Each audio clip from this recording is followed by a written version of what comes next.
بسم اللہ الرحمن الرحیم والصلاة والسلام علی خاتم النبیین وعلی آلہ وصحبہ اجمعین۔ السلام علیکم ورحمۃ اللہ وبرکاتہ۔ جس وقت ہم آپ سے مخاطب ہیں اس وقت تک جو ہے وہ مختلف قسم کی ڈیولپمنٹس ہمارے ہمسائے کے اندر ہو رہی، اور اس وقت جو ہے وہ بڑے بھرپور طریقے کے ساتھ جو ہے پاکستان کے اندر تاریخ خود کو دہرانے میں مصروف، اور پاکستان جو ہے اس کا ذکر ہے تو ساتھ میں افغانستان کا ذکر نہ ہو، یہ ہو نہیں سکتا، تو ہم افغانستان کے حوالے سے ذکر کر رہے ہیں۔ افغانستان کے اندر آباد قوموں کا ایک روایتی طریقہ واردات رہا ہے، مختلف اقوام آباد ہے نا، یعنی دیکھیے جو لوگ تاجکستان سے مسترد ہو کے بھاگے انہوں نے افغانستان میں پناہ لی، جو ازبکستان سے بھاگے انہوں نے پناہ لی افغانستان کے اندر، جو کرغزستان سے بھاگے انہوں نے پناہ لی، اس کے بعد جو قزاقستان سے بھاگے انہوں نے پناہ لی، اور جو ترکمانستان سے بھاگے انہوں نے پناہ لی۔ تو آپ کو افغانستان کے مختلف کونوں کے اندر مختلف قومیتوں اور شکلوں کی شباہت نظر آئے گی جو وہاں پہ ہمسایہ ممالک کے اندر تھی۔ اسی طرح پاکستان سے بھاگے یا پاکستان میں جو تھے اور وہ پرلی طرف آتے جاتے رہے، وہ پختون کہلاتے ہیں۔ جو جلال آباد کے اندر آباد شخص ہے اس کے نین نقش ہرات والے سے اور پنشیر والے فرد سے نہیں ملتے، اور جو میرا مطلب ہے کہ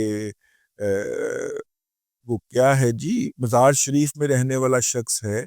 اس کے نین نقش اور اس کی پیڈیگری جو ہے وہ قندھار میں اور ہلمند میں رہنے والے شخص سے نہیں ملتی۔ تو یہ مختلف اقوام وہاں پہ آباد ہونے کی ایک نتیجہ یہ نکلتا ہے کہ جیسے ہی کوئی بھی شخص یہاں پہ حملہ آور کے طور پہ داخل ہوتا ہے، افغانستان کی جو ذہنیت ہے اس کے مطابق یہ صرف ایک ہی وقت میں گورن کیا گیا، روس کے جانے کے بعد سے لے کے طالبان کے آنے تک۔ یہ وہ وقت ہے جب افغانستان اپنی ذہنیت اور اپنے فطرت کے مطابق گورن ہوا، یعنی انہوں نے چھوٹے چھوٹے حصے بانٹے ہوئے تھے۔ آپ افغانستان سے گزرنا چاہ رہے ہیں تو یہ آپ ہمیں بھتہ دے دیجئے، یہ 45 کلومیٹر تک آپ کو کوئی نہیں پہنچے گا، 45 کلومیٹر کے بعد اگلی قوم کا علاقہ شروع ہو جاتا ہے۔ ہم اسے وار لارڈ کہہ کے اپنے دل کو تسلی دے لیتے، لیکن نہیں، وہ قومیتوں کا علاقے تھے۔ اگلی قومیت کا علاقہ شروع ہو جاتا ہے، ان کو ان کا بھتہ دے دیجئے گا اور ان سے آگے گزر جائیے گا، اور اس سے آگے پھر آگے، اور پھر مطلب کہ یہ تھا افغانستان اس وقت تک کا۔ میں جو افغانستان کی تاریخ کا یا اس کے حال کا جو طالب علم ہوں، اس کے ناطے میرا خیال ہے کہ وہ بالکل فطری تھا، غیر فطری نہیں تھا۔ یہ جو ایک قومیت کے زیر اثر اس کو لانے کی ایک غیر فطری حرکت کی جاتی ہے، وہ کچھ عرصے کے بعد خود ہی ریئیکٹ کر دیتی ہے، خود ہی اگل دیتا ہے افغان معاشرہ اس کو۔ افغانستان کے اندر ایک اور بھی بڑی کامن چیز ہے، جب سے یہ فغاں جو ہے یہ ان تمام ارد گرد کی قومیتوں کا ایک مسترد شدہ ملغوبہ ایک ملک کی شکل کے اندر، یہ 250-300 سال پہلے کی بات ہے، وجود میں آیا ہے، تب سے ان کا ایک ہی طریقہ واردات ہے۔ افغانستان کے اندر کوئی تاجر آئے، کوئی فوج آئے، کوئی ٹیکنوکریٹ آئے، ان کا ایک ہی طریقہ واردات ہے۔ آپ نے افغانستان میں سڑک بنانی ہے، ٹھیک ہے، تو ہمیں مزدوری دیں، ٹھیک ہے، اچھا مزدور پورے ہو گئے ہیں، اب آپ ہمیں بھتہ دیں کیونکہ آپ نے سڑک بنانی ہے، ورنہ ہم باہر بیٹھ کے آپ کو پتھر ماریں گے، گولی ماریں گے، بم ماریں گے، ٹھیک ہے۔ اور یوں دو گروپ ہمیشہ افغانستان میں کسی بھی حوالے سے دیکھ لیں، اور میرا مطلب ہے کہ آپ پہلی اینگلو افغان وار دیکھ لیجئے 1842 کی، اس کے اندر بھی انگریز گئے، کابل میں مقیم ہوئے، فل ٹائم عیاشی چلتی تھی، سارا کچھ ہوتا تھا۔ دوسرا فریق جو تھا وہ باہر بیٹھا ہوا دانت پیستا تھا کہ یہ کابل کے اندر جو مسلط لوگ ہیں ان کو تو انگریز جو ہے عیاشی کروا رہا ہے اور ہم باہر ہیں، تو پھر ان کی ہی لڑائی ہو گئی۔ وہ خاتون کا مسئلہ تھا، وہ خاتون جو تھی وہ جایا آیا کرتی تھی کہیں پہ اس انگریز کے ہاں، تو ایک صبح آج اس نے بتایا کہ وہ لین دین کے تنازع کے اوپر تاریخ کو الفاظ کے اندر جو معنی چھپے ہوتے ہیں وہ بھی تو نکال کے پڑھنے چاہیے نا۔ سوال بھی کیا کریں پڑھتے ہوئے اپنے ہاتھ سے۔ پھر اس لین دین کے تنازع کے نتیجے میں انگریزوں کو کابل کے اندر سے مار کے نکالا گیا، تو جو باہر بیٹھے ہوئے تھے محروم طبقہ جن کو کچھ نہیں دیا تھا، انہوں نے پھڑکا دیا سارا، اور وہ پھر ایک ڈاکٹر جو تھا وہ بچ بچا کے آیا، اور ہم یہ بڑی بہادری کے قصے کے طور پہ پائے لین دین دا جھگڑا سے، ٹھیک ہے۔ اس کے بعد حالیہ تاریخ میں جو ہم نے اپنی ان نیکڈ آئیز سے دیکھا ایز اے پاکستانی، اس سے متاثر ہوئے، کسی نہ کسی طور پہ اس پہ شریک بھی رہے، اور اس جنگ کے اندر بھی آپ دیکھیے روس آیا، افغانستان کا ایک اچھا خاصا حصہ 15-20-25%، یہ تاجک، یہ ازبک، یہ ہزارے، ٹھیک ہے، یہ جوزجانی، ٹھیک ہے، خاص طور پہ یہ جو ایران نواز جتنی بھی قوتیں وہاں پہ پائی جاتی ہیں، یہ سارے کے سارے روس کے ساتھ مل گئے، ٹھیک ہے۔ یہ دوسری سائیڈ نے باہر سے وٹے مارنے شروع کر دیے، اور جب تک روس رہا ہے تو روس جو ہے وہ باہر والوں کو بھی بتا دیتا رہا ہے۔ روس چندہ پلا عرصہ گزار کے گیا، تقریباً 1 دہائی گزاری اس نے وہاں، ٹھیک ہے، اور اس کے بعد اس نے کہو تھوڑا بھیڑا تازے تو دوے آپ چلے ہوئے نے۔ روس کو ایک گروپ نے کمیونزم کا، سوشلزم کا چورن بیچا، اور دوسرے نے اسلام کا جھنڈا بلند کر لیا۔ ہم جیسے جو پولے لوگ تھے وہ اسلام اور کمیونزم کی جنگ نہیں، وہ پختون نیشنلزم کی جنگ تھی، وہ افغان نیشنلزم کی جنگ تھی، جس میں ایک گروپ جو تھا وہ حملہ آور کے ساتھ مل گیا، دوسرے نے باہر سے وٹے مارنے شروع کر دیے، وٹے مارنے سے مراد باہر بیٹھ کے گولیاں چلانی شروع کر دی، ٹھیک ہے۔ اور جناب توپ جو ہوتی ہے، بندوق ہوتی ہے، وہ افغان کا زیور ہوتا ہے، اس کا روزگار ہوتا ہے، ٹھیک ہے۔ اب جناب چلیں، وہ تو مطلب کہ بہت سارے لوگ اس وقت شاید اس دنیا میں بھی تشریف نہ لائے ہوں آپ میں سے، ہم نے تو وہ خود جا کے تورخم کے بارڈر کے اوپر کھڑے ہو کے ہم بڑے ایسے دیکھا کرتے تھے کہ روس ادھر سے واپس جائے گا، ہم اس نسل میں شامل ہیں۔ تو اس کے بعد پھر جناب امریکی آ گئے، بلکہ مشرف صاحب کھینچ کے لائے امریکیوں کو کہ دیاری لگے گی اور میں بھی ریکگنائز ہو جاؤں گا، ٹھیک ہے نا۔ تو مشرف صاحب کھینچ کے لے آئے امریکیوں کو، امریکیوں کے ساتھ افغانیوں نے پھر وہی واردات ڈالی۔ امریکیوں کو یہ بات 8 سال بعد سمجھ آ گئی تھی، ٹھیک ہے۔ اس کے بعد پھر انہیں اپنی فوج کو قائل کرنا پڑا، کیونکہ فوجیوں کی دیہڑیاں لگی ہوئی تھی، جرنیلوں کی دیہڑیاں لگی ہوئی تھی وہاں۔ وہ جو اتنے ہزار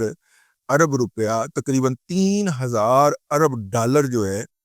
وہ 20 سالوں میں وہاں پہ خرچ ہوا ہے، 3,000 ارب ڈالر۔ پاکستان کا جی ڈی پی کتنا ہے؟ تقریباً 411 ارب ڈالر، ٹھیک ہے۔ امریکہ نے پاکستان کو افغان جنگ کے لیے کتنے دیے ہیں؟ بقول امریکہ کے، ہم نہیں مانتے اتنے دیے ہیں، لیکن امریکہ کے بطول صرف 3 اور 4 ارب ڈالر، 250 ارب ڈالر تو سال کے وہ افغانستان پہ براہ راست خرچ کرتے تھے۔ یار 250 ارب ڈالر سال کے خرچ کیے ہوں تو ملک کی یہ حالت ہوتی ہے، ٹھیک ہے نا۔ اس کا مطلب ہے کہ امریکہ کی فوج بھی اس میں سے دیہڑیاں لگا رہی تھی۔ اب جناب آ جائیے، ایک تیسرا بھی مرحلہ اس دوران شروع ہو گیا، تیسری جنگ افغانیوں نے، آپ کو پتا ہے نا کہ ایک کی مخالفت کر کے مطلب کہ دوسری سائڈ پہ کھڑے ہو جانا ہوتا ہے، ایک پارٹی کو گھیرتے ہیں دونوں، ایک نے اس کی حمایت کر کے اس کو ماٹنا ہوتا ہے، اس کو چھیننا ہوتا ہے، دوسرے نے اس کی مخالفت کر کے، کام دونوں کا آبجیکٹو ایک ہی ہوتا ہے، ٹھیک ہے۔ کبھی وہ داڑھی رکھ کے مطلب ملا بن جاتا ہے، اور کبھی وہ سوشلسٹ بنا ہوتا ہے کلین شیو کر کے، مطلب واردات کا طریقہ کار ایک ہی ہے۔ یہ گورننس کا ماڈل ہے، ہم جب تک اس کو نہیں سمجھیں گے اور اس کو کاؤنٹر کرنے کی کوشش نہیں کریں گے، ہم اسی طرح مارے جاتے رہیں گے جس طرح ہم اس وقت بلوچستان میں مارے جا رہے ہیں یا خیبر پختونخوا میں مارے جا رہے ہیں، ٹھیک ہے۔ خیبر پختونخوا کے اندر آج بھی ہزاروں لوگوں کا روزگار یہ ہے کہ وہ ایک بم لے کے ایک دور دراز سڑک کے جا کے کنارے کے اوپر لگاتے ہیں، اور دور پہاڑی پہ بیٹھ کے یہاں پہ نسوار رکھ کے اور جناب وہ سگریٹ پینا شروع کر دیتے ہیں۔ اگر تو دن کے دوران کوئی گاڑی اس سے ٹکرا گئی تو ریسکیو کرنے کے بہانے یا کسی طرح سے ہم پتہ کر کے کتنے لوگ مارے گئے ہیں، تو موبائل کے اوپر، بٹنوں والے موبائل کے اوپر ہم میسج کرتے ہیں اور ترم کر کے پیمنٹ آ جاتی ہے۔ یہ روزگار ہے لوگوں کا وہاں۔ کہ پاکستان کے سابقہ فاٹا کے اندر بھی اس وقت یہی چل رہا ہے، بلوچستان کے پختون اکثریت کے علاقوں میں بھی یہی چل رہا ہے، اور افغانستان میں تو ہمیشہ ہی چلتا رہا ہے۔ یہ روزگار ہے بھائی۔ جس طرح آپ کے ہمارے گھروں سے کوئی ریڑھی والا ریڑھی لے کے نکلتا ہے روزانہ، کوئی دفتر جانے والا دفتر لے کے، گاڑی موٹر سائیکل لے کے نکلتا ہے، وہاں پہ وہ بم لے کے نکلتے ہیں۔ اچھا، تیسرا کیا ہوا ہے؟ تیسری جنگ اس وقت جاری ہے، اور جس کی سمجھ آ گئی امریکہ کو بھی اور روس کو بھی اور چائنا کو بھی، اور یہ جو ہیں انہوں نے اپنے ہاں پھر وہی طریقہ واردات اپنا لی۔ امریکیوں کو انہوں نے بتایا، افغانیوں نے، کہ دیکھیں جب ہم آپ کے اوپر گولیاں برسا رہے تھے نا تو ہمیں پناہ پاکستان دے رہا تھا، جب ہم آپ کے ساتھ لڑ رہے تھے نا تو ہمیں پیچھے سے اسلحہ پاکستان دیا کرتا تھا، پاکستان کی ISI دیا کرتی تھی، ٹھیک ہے، پاکستان کی فوج دیا کرتی تھی، اتواڈا بیڑا تر جائے ہم میرے جیسے بندے کو یہ پہلے پتا چلا تو میں تقریباً پاگل ہو گیا یار، کسی بندے کو آپ اس طرح پناہ دیں اور جب آپ اس کو کہیں کہ بھائی جن اب آپ پناہ، آپ کا زندگی کا خطرہ ختم ہو گیا، باہر نکلے، وہ باہر جاتے ہی گلی کے اوپر کھڑے ڈاکوؤں کو بتائے کہ انہوں نے فلانی جگہ کے اوپر نا اتنے پیسے رکھے ہوئے ہیں، یہ مجھے وہاں سے نکال کے دیا کرتے تھے، ایگزیکٹلی وہی حرکت۔ اب پاکستان امریکہ کے ساتھ ڈائیلاگ کرنے کی کوشش کرے، امریکہ کے اسٹیبلشمنٹ پٹھے پہ ہاتھ نہ دھرنے تھے، بلکہ فوج نے ایک شاہکار تخلیق کر کے بٹھایا، عمران احمد خان نیازی، وہ چیختا مر گیا کہ مجھے جناب وہاں پہ ملاقات کا وقت نہیں دیا جا رہا، انہوں نے ملاقات کا وقت کشمیر دے کے خیا کو پش کرنے کے لیے دیا، لیکن اس کے بعد انہوں نے شہباز شریف صاحب کو وقت نہیں دیا، امریکی اسٹیبلشمنٹ نے یا امریکہ کی قیادت نے، اس کے پاس منظر کے اندر یہ افغانڈو تھے، ٹھیک ہے نا، بائیڈن صاحب چلے گئے لیکن انہوں نے پاکستان کی کسی بھی قیادت کو منہ نہیں لگایا، اور اس کے پیچھے کون تھے؟ یہ زلمے خلیل زاد ٹیپ کے دیہڑی باز افغانڈو جو خود پکڑا گیا تھا بلیک منی کو پار کرتا ہوا یورپ کے اندر، اور پھر اس نے خبریں دبوائی تھی وہاں کی خفیہ ایجنسیوں کی لنٹیں کر، تو آخری واردات ہم نے یہ بھگتی۔ پھر جب امریکہ نے سٹڈی کی ہو یار ان کا تو طریقہ واردات یہی ہے،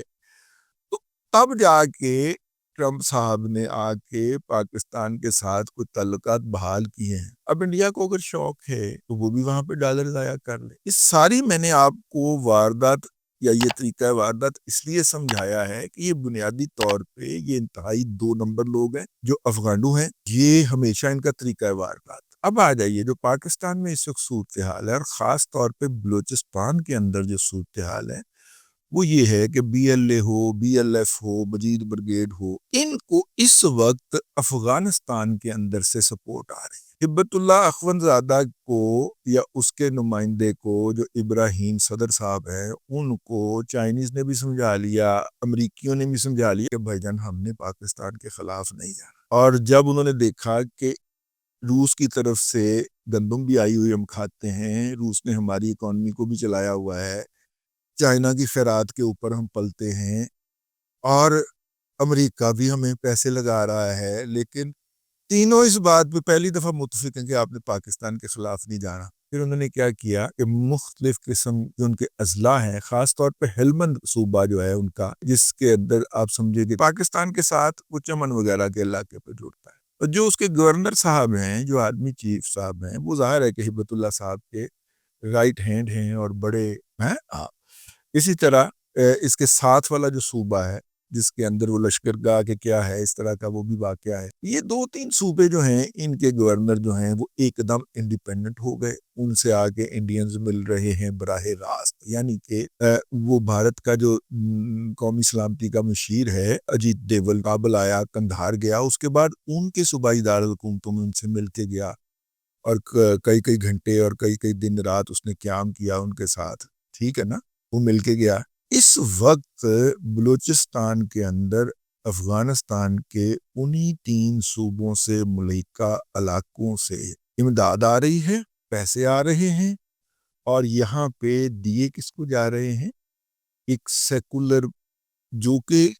وطنیت یا قومیت کی بنیاد پہ اسلام کے نام کے اوپر جدوجہد نہیں کر رہے، وہ ٹھیک ہے، وہ اپنی زمین کے نام کے اوپر جو ہے وہ جدوجہد یا دہشت گردی کر رہے ہیں، اور ان کو سپورٹ کون کر رہے ہیں؟ اتنے بڑے داڑے، ٹھیک ہے، اسلام کے سب سے بڑے علم بردار جہالت نامے جو ہے وہ ان سیکولر حضرات کو سپورٹ کرتے ہوئے پائے جا رہے ہیں۔ مزہ آیا؟ اب وہ جو ہے اچھا، اور مطلب کہ ہبت اللہ صاحب بھی اور یہ اپنا ادھر والے بھی کی نندا حقانی بھی وہ کہتے ہیں کہ دیکھیے وہ ذرا چونکہ ایران میں رہے ہیں نا پچھلا سارا عرصہ، تو ان کے اوپر ہمارا اثر رسوخ کوئی نہیں ہے، ہم کہیں گے صحیح ان کو، لیکن ہمارا ان کے اوپر کوئی اثر و رسوخ کوئی نہیں ہے، ٹھیک ہے، تو اس لیے بہرحال ہم کوشش ضرور کرتے ہیں، لیکن انہوں نے فل ڈوز رکھا ہوا۔ حافظ صاحب کو بھی آگے سے یا پاکستان کی اسٹیبلشمنٹ کو یا پاکستان کی مقتدرہ کو بھی آگے سے فل ڈوز ہی رکھنا چاہیے، ٹھیک ہے نا؟ اب تک کے لیے اتنا ہی، اگلے ولاگ کے اندر پھر حاضری ہوگی۔ اللہ تبارک و تعالیٰ آپ کو آسانیاں عطا کرے اور آسانیاں خلق خدا میں تقسیم کرنے کی توفیق عطا کرے۔